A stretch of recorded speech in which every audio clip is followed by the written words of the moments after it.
Hello, আসসালামু আলাইকুম। সবাই কেমন আছো? আশা করি সবাই অনেক ভালো আছো। অনেক দিন পর আমার এক্সাম ছিল, একটু পার্সোনাল প্রবলেম ছিল, যার কারণে আমি আর ক্লাস নিতে পারিনি। তো আবার আসলাম ক্লাস নিতে। আজকে আমি সেট ফাংশন থেকে তোমাদের একটা ম্যাথ করাবো। এখানে বলছে এ সেটের উপাদান হচ্ছে 7, 14, 21, 28। সেটটিকে সেট গঠন পদ্ধতিতে প্রকাশ করো। তাহলে সেট গঠন পদ্ধতিতে কিভাবে প্রকাশ করব? এক্স সাজ দ্যাট এক্স 7-এর গুণিতক, এগুলো তো 7-এর গুণিতক। 7 অক্ষে 7, 7 দুগুণ 14, 3 7 21, 4 7 28।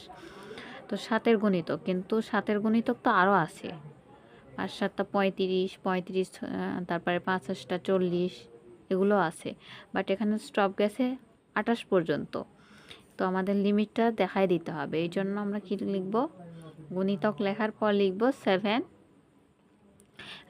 গ্রেটার অর ইকুয়াল, মানে 7 থেকে লেস অর ইকুয়াল। এখানে 7 থেকে শুরু হয়েছে, এই জন্য less or equal x less or equal 28। 7 থেকে শুরু হয়েছে 28 পর্যন্ত, মানে 7ও আছে 28ও আছে, আর মাঝখানের যে গুণিতকগুলো সেগুলো আছে।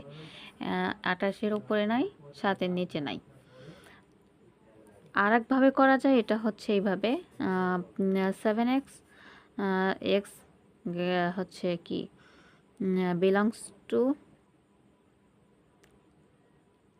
n এবং 1 laser equal x laser equal 4।